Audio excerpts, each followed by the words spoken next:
Mike Craven of Dave Campbell's Texas Football, who joins the show. And Mike, as always, appreciate your time. No, there's not a lot of free time right now, so thanks for the few minutes that you can give us here. And I was just talking about some TV ratings and mentioned Baylor and Auburn. Let's start there, man. Let's go back to last Friday night. I've thrown this out there a few times this week, but it's been since the 2021 season that Dave Aranda and company have won a ranked game. They've got that opportunity against SMU this week, an SMU team in a much different place than when these two teams last met several years ago. What was your thoughts on what you saw last weekend, but do you have a concern level building for Dave Aranda and Baylor based off of last weekend? Yeah, absolutely. It's always concerning to me when the side of the ball your head coach is, an expert in is bad.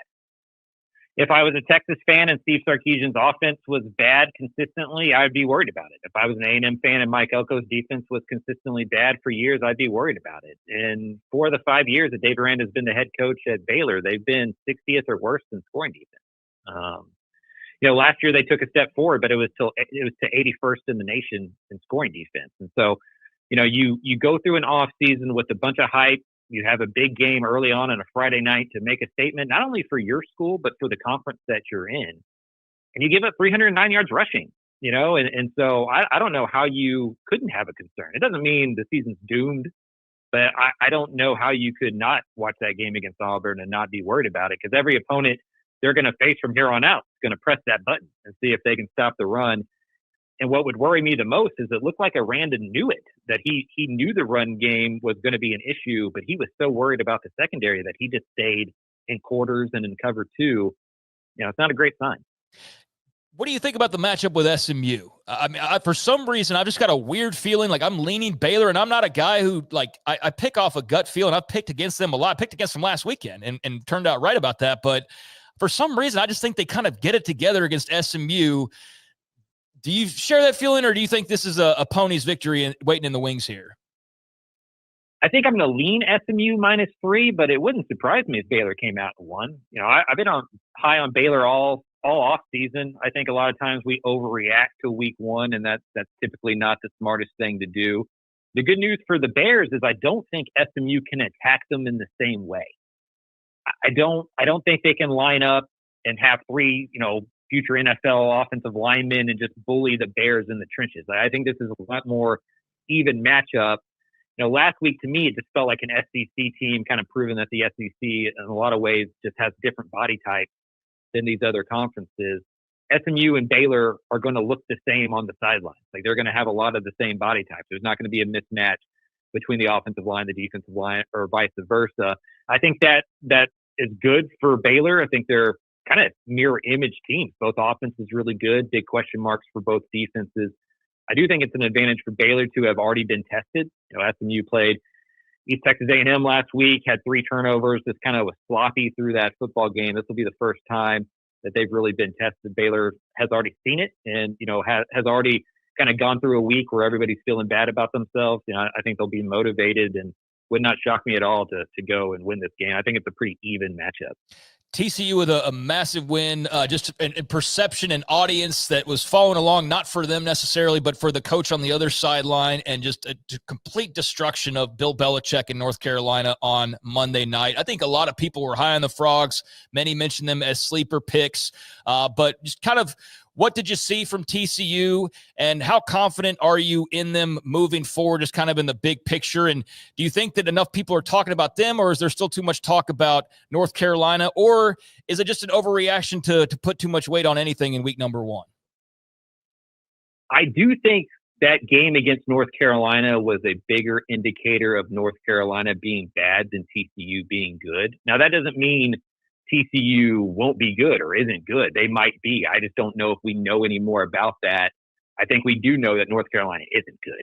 I had always thought all offseason that the Frogs were undervalued. I think we've talked about it on this show. They're over their team total was 6.5. I was telling everybody, bet the farm on the over. I had to talk to my wife and get a clearance to bet a big enough price on the over under when I was in Vegas this summer, because it just didn't line up to me. That offense is really good. Josh Hoover is, in my opinion, the most underrated offensive player, most underrated quarterback in the country, a very good football player.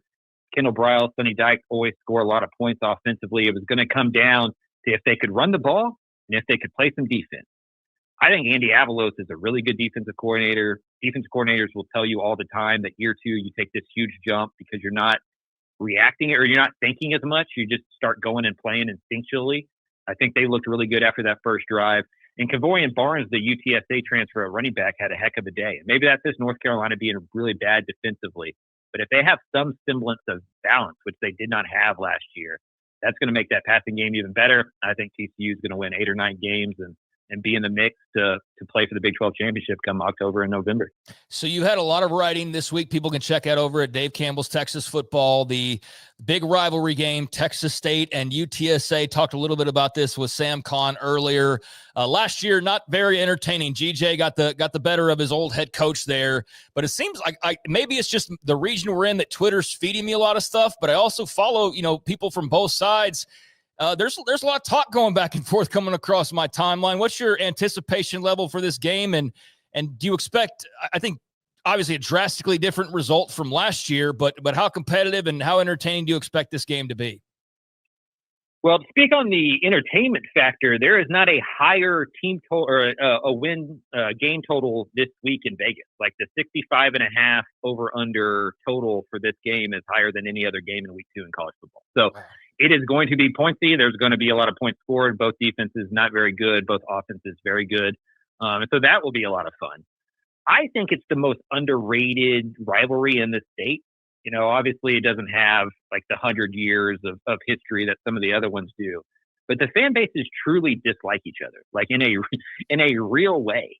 The Alamo Dome parking lot before the game, there will be arrests.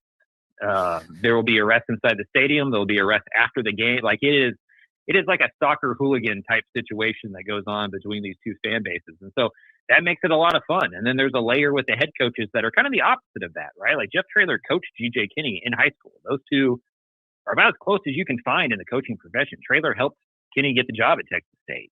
Kinney was in Jordan Traylor's wedding. And so it's this kind of dichotomy of the fan bases hate each other and they want nothing more than to win. The head coaches love each other and hate coaching against each other. And that makes this into a weird game.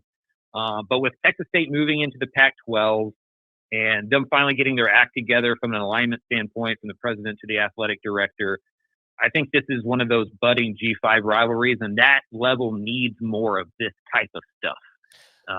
And it's going to be a lot of fun, and I can't wait to be at that game.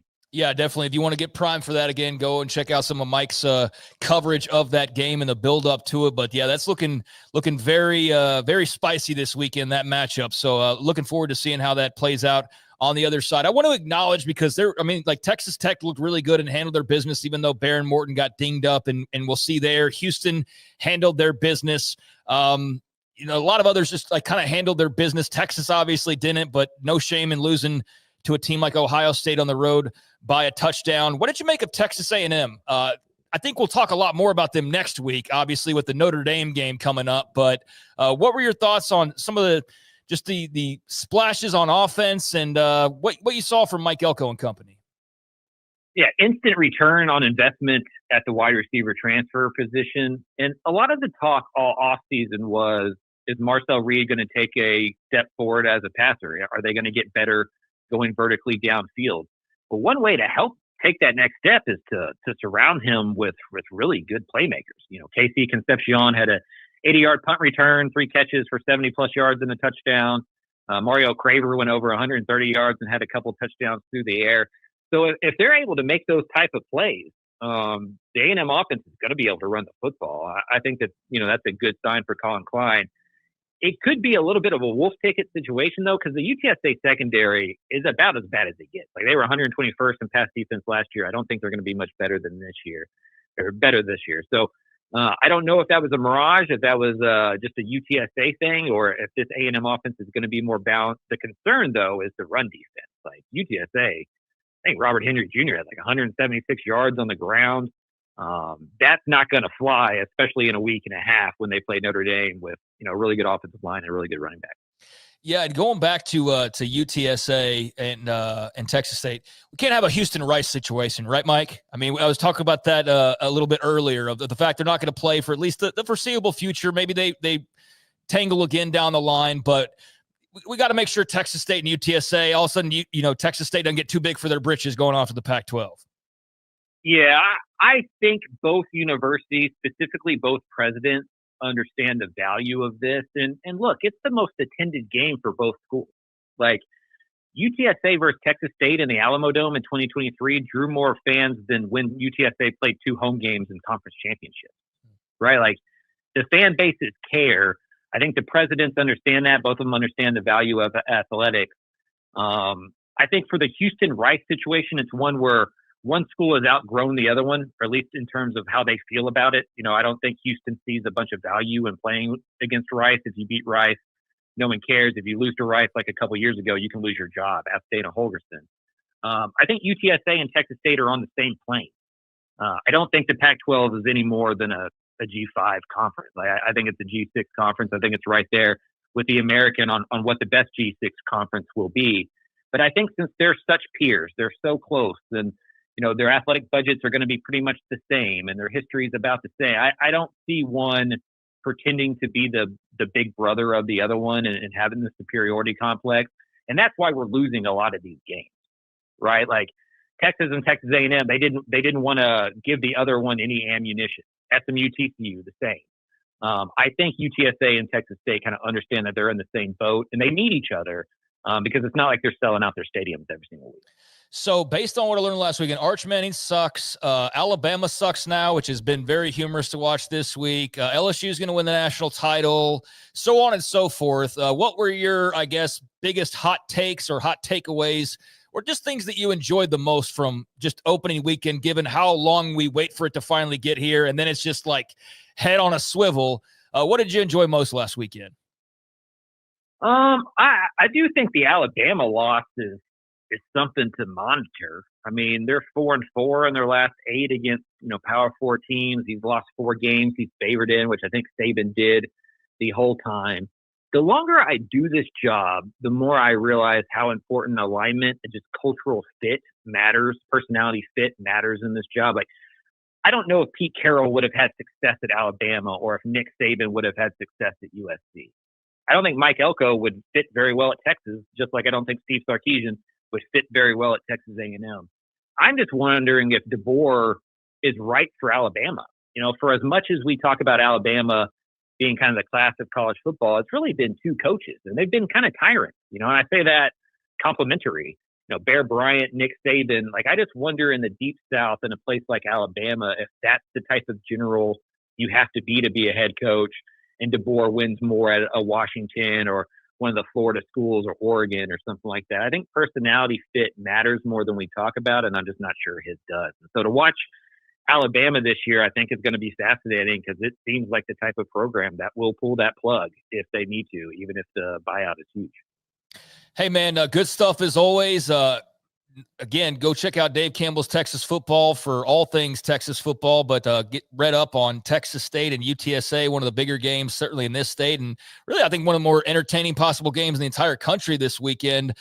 Mike, appreciate your time as always, man. Know you're very busy, so thanks for joining us, and we'll talk to you again next week.